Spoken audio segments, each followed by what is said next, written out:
On dit que certains choix vous marquent à vie. Pas avec des cicatrices visibles, mais avec des murmures. Des voix discrètes qui s'installent dans votre esprit. Qui reviennent la nuit. Qui vous suivent dans les pièces silencieuses, quand tout le monde dort et que vous êtes seul avec vous-même. Vous continuez à vivre. Vous souriez le matin. Vous travaillez. Vous répondez « ça va » quand on vous demande comment vous allez. Mais au fond, vous n'êtes plus jamais tout à fait la même. Et je crois que c'est exactement là où j'en suis aujourd'hui. Parce qu'il y a eu une nuit. Une proposition. Une décision. Et depuis, je n'ai jamais cessé d'y penser. Je croyais me connaître. Je croyais avoir des limites claires. Des valeurs solides. Une maîtrise de moi-même. Je pensais comprendre ce qu'était l'amitié, la loyauté, le mariage. Je pensais savoir quelles lignes ne se franchissent jamais. J'avais toujours été celle qui jugeait les autres. Celle qui se demandait. Comment peut-on se retrouver dans une situation pareille? Aujourd'hui, je connais la réponse. Ça ne commence jamais brutalement. Ça commence doucement. Un rire partagé autour d'un verre. Un regard qui dure une seconde de trop. Une phrase dite sur le ton de la plaisanterie, jusqu'au moment où elle ne l'est plus. Ça commence quand on est vulnérable. Quand quelqu'un en qui on a confiance s'approche un peu trop de la frontière de votre confort. Et avant même de vous en rendre compte, vous êtes déjà là. Debout au bord du vide. Quand je suis arrivée dans cette ville, je me suis juré que ce serait un nouveau départ. Nouvelle ville. Nouvel appartement. Nouvelle vie. J'avais la trentaine bien entamée. J'étais célibataire. Et émotionnellement détruite par une rupture qui ne s'était pas contentée de briser mon cœur, elle avait brisé mon identité. Ce genre de rupture qui vous laisse face à votre reflet, à vous demander qui vous êtes devenu. C'est Claire qui a rendu cet endroit moins froid. Elle avait ce magnétisme rare. Cette chaleur naturelle. Elle savait faire sentir aux gens qu'il comptait, sans en faire trop. Nous nous sommes rencontrés par des amis communs, lors d'un petit dîner. Elle m'a adopté presque immédiatement. Elle était mariée. Bien sûr. Son mari s'appelait Jason. Jason était difficile à cerner. Séduisant, oui. Mais d'une séduction maîtrisée. Calculée.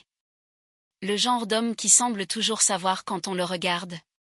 Et qui détourne les yeux juste assez vite pour vous faire douter. Mais ce qui m'a le plus frappé chez eux, c'était leur unité. Ces couples qui semblent fonctionner naturellement. Qui terminent les phrases de l'autre. Qui se déplacent ensemble comme une chorégraphie silencieuse. C'était beau. Et douloureux à regarder. Mon appartement était à quelques rues de chez eux. Petit. Silencieux. À moitié rempli de cartons que je n'avais jamais pris la peine de déballer. Il ressemblait plus à une salle d'attente qu'à un foyer. Je travaillais à distance. Je connaissais peu de monde. Mes soirées se ressemblaient toutes. Repas à emporter, séries regardées sans vraiment les suivre. Alors quand Claire a commencé à m'inviter souvent, ça a ressemblé à une bouée de sauvetage. Brunch du dimanche. Soirée-jeu. Mardis improvisés avec du vin, du fromage et des conversations qui s'étiraient jusqu'à minuit. Peu à peu, c'est devenu une habitude. Je me sentais à ma place. Ou du moins, c'est ce que je me disais. Mais sous cette routine rassurante, il y avait autre chose. Un manque. Un vide sourd. J'étais là, avec eux. Dans la même pièce. Mais jamais vraiment à l'intérieur de ce qu'ils partageaient. Parfois, je les observais sans m'en rendre compte. La façon dont Claire posait la tête sur l'épaule de Jason. La façon dont il passait une main dans son dos en la contournant. Il rendait le mariage attirant. Intime. Accessible. Et moi, je me demandais ce que ça faisait d'être choisi comme ça. Tous les jours. Un soir, Jason a dit quelque chose de banal. Presque insignifiant. Tu sais que tu touches toujours tes cheveux quand tu es nerveuse? Je ne le savais pas. Claire a ri. Comme si c'était anodin. Mais moi, j'ai senti quelque chose bouger. Une fissure imperceptible. Et c'est là que tout a commencé. Pas avec un geste. Pas avec une trahison. Mais avec cette sensation oubliée depuis trop longtemps. Celle d'être vue. Et je me suis détestée pour ça. Parce que c'était Claire. La seule personne qui avait rendu cette ville vivable. La seule en qui j'avais confiance. Du moins. C'est ce que je croyais encore. À eu début, j'ai cru que j'exagérais. Après tout, ce n'était qu'une remarque. Un détail observé par hasard. Rien de plus. Mais une fois que quelque chose est nommé, il devient impossible de l'ignorer. Je me suis surprise à toucher mes cheveux. À me demander s'il le voyait. À me demander s'il y pensait encore. Et cette simple question m'a mise mal à l'aise. Pas parce qu'elle existait. Mais parce que je ne voulais pas qu'elle existe. Les invitations ont continué. Chez eux, tout semblait toujours soigneusement équilibré. Les coussins bien placés. La musique en fond, jamais trop forte. Les verres toujours remplis avant même qu'on le demande. Claire avait ce talent de rendre l'hospitalité presque artistique. Jason, lui, parlait peu. Mais quand il parlait, on l'écoutait. Il posait des questions précises. Sur mon travail. Sur mon passé. Sur ce que je voulais faire après. Et toi, tu te projettes comment? M'a-t-il demandé un soir. J'ai haussé les épaules. Je ne sais pas vraiment. Il a souri légèrement. C'est souvent là que les choses les plus importantes commencent. Claire était dans la cuisine. Elle n'a rien entendu. Moi, si. Je me suis mise à arriver un peu plus tôt. Ou à rester un peu plus tard. Pas volontairement. Du moins, c'est ce que je me disais. Il y avait toujours un moment où Claire s'absentait. Un appel. Une course rapide. Une douche. Et soudain, nous étions seuls. Pas seuls comme dans les films. Pas chargés de tensions évidentes. Juste deux personnes dans une même pièce. Avec trop d'espace pour que le silence soit confortable. Tu te plais ici? Oui, enfin, je crois. Il acquiesçait. Sans commenter. Et ce silence-là était différent. Il n'était pas vide. Il était attentif. Je remarquais des choses que je n'avais jamais remarquées avant. Sa manière de s'adosser au mur. De croiser les bras. De pencher légèrement la tête quand il écoutait. Et surtout, la façon dont il me regardait. Pas comme un homme regarde une femme. Pas ouvertement.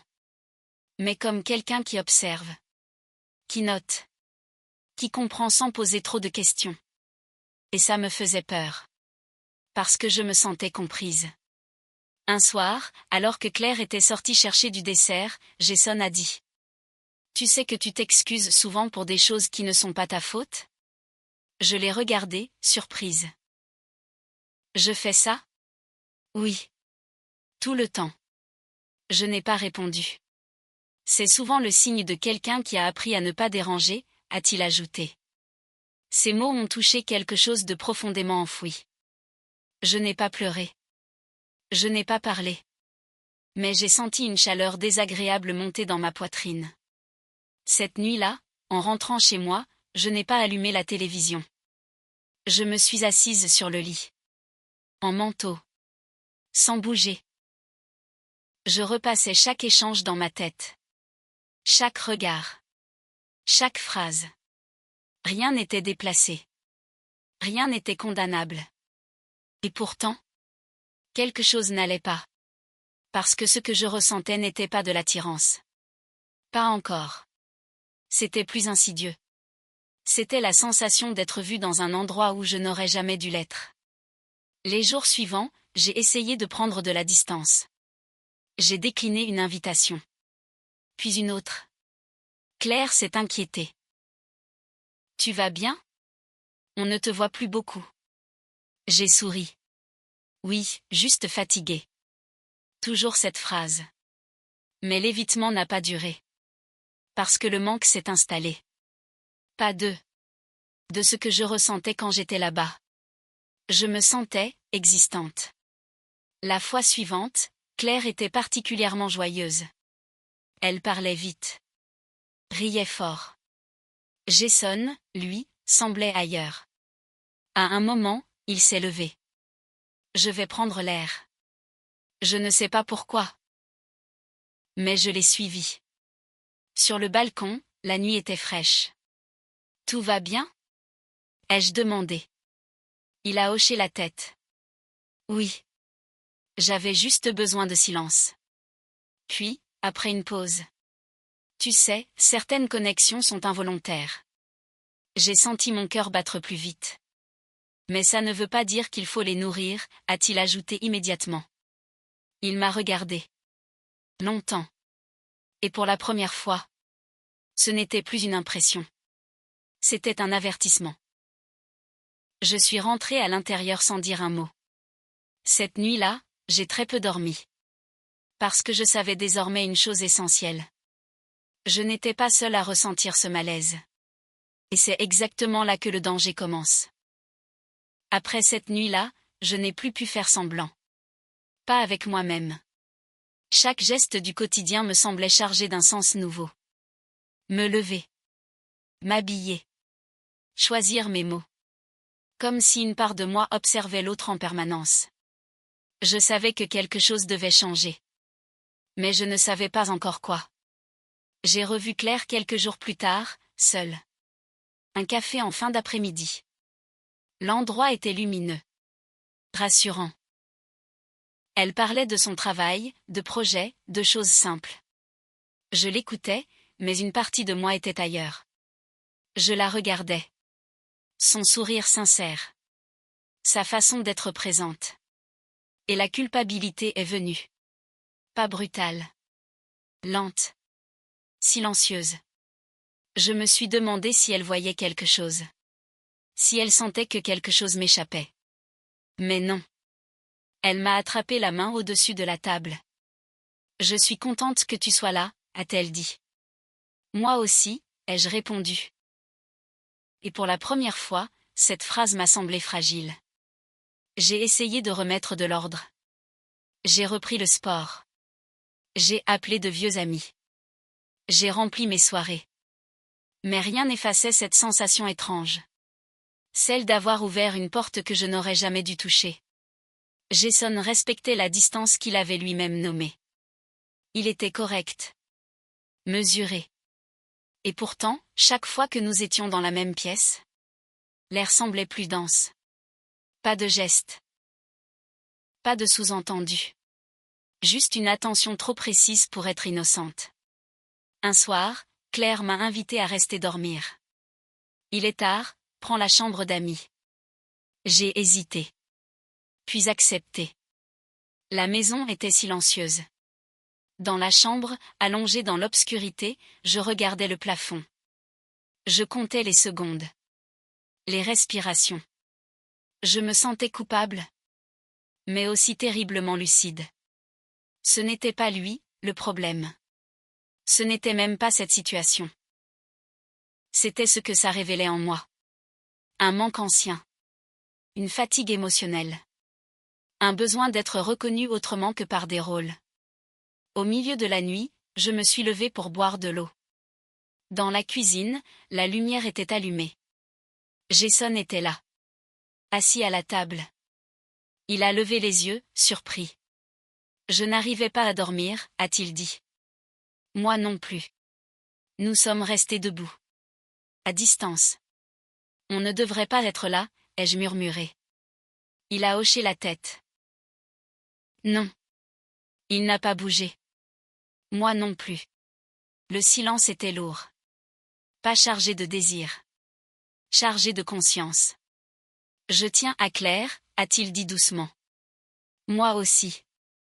Et pourtant, ai-je répété. Il a expiré lentement. Parfois, vouloir faire le bien demande plus de courage que céder, a-t-il dit. Ces mots m'ont frappé. Parce qu'ils étaient vrais. Et parce qu'ils étaient difficiles. Je suis retournée me coucher. Le cœur serré. Mais étrangement. Apaisé. Le lendemain matin, je suis parti tôt. Claire dormait encore. Je lui ai laissé un message. Merci pour tout. À très vite. Mais au fond de moi, je savais que rien n'était simple désormais. Les jours suivants ont été marqués par une question unique. Que faire de ce que l'on ressent quand on refuse de le vivre? On ne nous apprend pas à gérer les émotions qu'on ne choisit pas. Seulement celles qu'on exprime. Et moi, je devais apprendre à porter celle-ci. Sans la transformer en faute. Un soir, Jason m'a envoyé un message. Rien d'ambigu. J'espère que tu vas bien. Je pense qu'il vaut mieux qu'on prenne un peu de distance. Pour que rien de précieux ne soit abîmé. J'ai regardé l'écran longtemps. Puis j'ai répondu. Tu as raison. Merci d'avoir été honnête. Et pour la première fois depuis longtemps, j'ai senti quelque chose se refermer doucement. Pas sans douleur. Mais avec dignité. La distance s'est installée sans bruit. Pas de dispute. Pas de mots durs.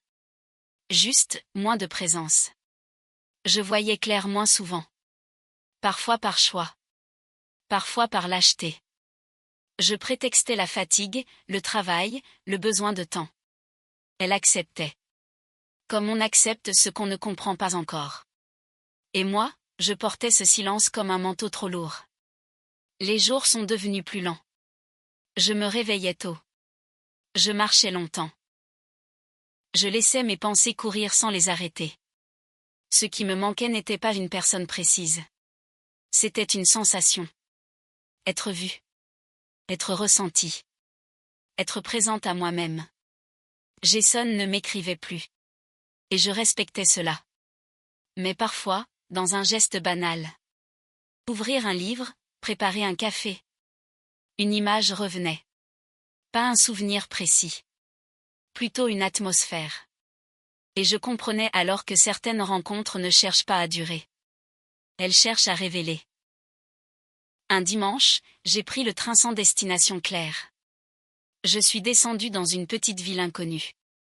Des rues étroites. Un marché. Des voix étrangères. Je me suis assise seule en terrasse. Pour la première fois depuis longtemps, je ne me sentais pas en attente. Pas de message à vérifier. Pas de rôle à tenir. Juste moi. Et cette simplicité m'a bouleversée. Claire a fini par me confronter. Doucement. Tu es ailleurs depuis quelque temps, a-t-elle dit. Je le sens. Je n'ai pas nié. Je traverse quelque chose, ai-je répondu. Ce n'est pas contre toi. Elle a baissé les yeux. Mais ce n'est plus avec moi non plus. Cette phrase est restée suspendue. Parce qu'elle était vraie. Et qu'elle faisait mal. Nous avons parlé longtemps. Sans accusation. Sans cri. Je lui ai dit que je ne voulais pas mentir. Que je ne voulais pas faire semblant. Je ne lui ai pas tout dit. Mais je n'ai pas trahi non plus. Parfois, la vérité existe même quand on n'en donne qu'une partie. Elle m'a écouté. Puis elle a dit. Je préfère une distance honnête qu'une présence fausse. J'ai hoché la tête. Ce soir-là, j'ai compris quelque chose d'essentiel. La maturité émotionnelle n'est pas de ne jamais ressentir de trouble. C'est de savoir ne pas le laisser détruire. Les semaines ont passé. J'ai commencé à écrire. Pas pour raconter. Mais pour comprendre. Des phrases simples. Des pensées brutes. Chaque page était une façon de remettre de l'ordre. De transformer la confusion en clarté. Je n'étais pas fière de tout. Mais je devenais consciente. Et c'était déjà beaucoup. Un message est arrivé un soir. De Jason. Cours. J'espère que tu vas bien. Je voulais juste te dire merci. Pour ton respect. J'ai fermé les yeux. Il n'y avait plus de tension. Plus d'attente. Seulement une reconnaissance silencieuse. Je n'ai pas répondu immédiatement. Puis j'ai écrit. Merci à toi aussi. Prends soin de ce qui compte. Et cette fois, je n'ai rien ressenti d'inachevé. Ce que je vivais n'était pas une perte. C'était une transition. Un passage entre celle que j'avais été et celle que je devenais. Il y a un moment précis où l'on comprend que continuer à hésiter fait plus de dégâts que choisir. Pour moi, ce moment n'est pas arrivé dans un grand fracas. Il est venu un matin banal. Sans musique dramatique. Sans révélation spectaculaire. Juste une fatigue nouvelle. Pas celle du corps. Celle de l'âme. Je me regardais vivre de l'extérieur. Les mêmes gestes. Les mêmes silences polis. Les mêmes conversations incomplètes. Et j'ai compris que je passais trop de temps à ménager les autres. Au détriment de ma propre vérité. Ce n'était plus de la prudence. C'était une fuite élégante. J'ai revu Claire une dernière fois. Pas par hasard. Pas par obligation. Par lucidité. Nous avons marché côte à côte. Sans destination précise. Il y avait entre nous quelque chose de fragile. Pas cassé. Mais transformé. Je crois que je dois prendre de la distance, ai-je dit. Elle n'a pas sursauté. Elle n'a pas protesté. Elle a simplement respiré profondément. Je le savais, a-t-elle répondu. Je ne voulais juste pas être la première à le dire. Cette phrase m'a frappée. Parce qu'elle révélait ce que nous avions toutes les deux compris trop tard. Certaines relations ne meurent pas d'un conflit, mais d'un décalage. Nous ne marchions plus au même rythme. Et continuer aurait été une trahison silencieuse. Je lui ai dit que je lui étais reconnaissante. Sincèrement. Pour l'accueil. Pour la chaleur. Pour les moments où je n'étais pas seule. Mais aussi pour cette épreuve qui m'avait obligée à regarder en face. Mes manques. Mes failles. Mes besoins. Elle a hoché la tête. Parfois, a-t-elle dit. Les gens entrent dans nos vies pour nous montrer ce que nous devons réparer en nous-mêmes. Je n'aurais pas pu mieux dire. Je ne l'ai plus revue après ce jour-là. Pas par colère. Pas par rejet. Mais parce que certaines pages doivent se tourner. Sans être relues sans cesse. Les semaines suivantes ont été étrangement calmes. Pas heureuses au sens spectaculaire. Mais paisibles. J'ai réappris à être seule sans me sentir abandonnée. À remplir mes journées sans chercher à être validée. À exister sans être désirée. Et cela a changé quelque chose de fondamental en moi. Je me suis posé une question simple, mais inconfortable. Qu'est-ce que je veux vraiment? Pas ce qui rassure. Pas ce qui distrait. Pas ce qui flatte. Mais ce qui me respecte. La réponse n'était pas une personne. C'était un état. Me sentir alignée. Entière. Claire avec moi-même. Et j'ai compris que je ne pourrais plus jamais accepter une relation quelle qu'elle soit. Où je dois me réduire pour rester. Un soir, seul chez moi. J'ai relu mes anciens messages. Pas avec nostalgie. Avec distance. Je ne me jugeais plus. Je me comprenais. Et cette compassion envers moi-même a été la vraie libération. Ce que j'avais vécu n'était pas une erreur. C'était une leçon coûteuse. Elle m'a appris que le désir sans clarté devient une confusion. Que l'attention sans responsabilité peut blesser profondément. Et que dire non à temps est parfois la forme la plus pure de respect. Je n'ai pas tout perdu. J'ai gagné quelque chose de plus précieux. Une frontière intérieure. Invisible. Mais solide. Avec le temps, les souvenirs perdent leur bruit. Mais pas leur sens. Ils cessent de faire mal. Pour commencer à parler. Je ne pense plus à cette histoire. Comme à une chute. Je la vois comme un point de bascule. Un moment où j'ai compris que l'on peut être adulte, intelligente, bienveillante. Et pourtant terriblement vulnérable. Pas parce qu'on est faible. Mais parce qu'on est humain. On parle souvent de trahison. Comme d'un acte brutal. Mais parfois, elle arrive doucement. Elle s'installe dans les silences. Dans les regards qui durent une seconde de trop. Dans les choix qu'on ne fait pas. En croyant encore être innocent. J'ai longtemps cherché un coupable. Moi. Les circonstances. La solitude. Puis j'ai compris. Que ce besoin de désigner un responsable. Était une façon d'éviter la vraie question. Qu'est-ce que cette histoire disait de moi? Elle disait que je voulais être vue. Pas admirée. Pas désirée à tout prix. Vue. Dans ma fatigue. Dans mes failles. Dans ce que je n'osais pas demander. Et quand quelqu'un vous regarde enfin. Au moment exact où vous doutez de votre valeur. Cela peut ressembler à de l'amour. Même quand ça n'en est pas. Ce que j'ai appris. C'est que le danger n'est pas toujours. Dans ce qui est interdit. Il est dans ce qui est flou. Dans les zones grises.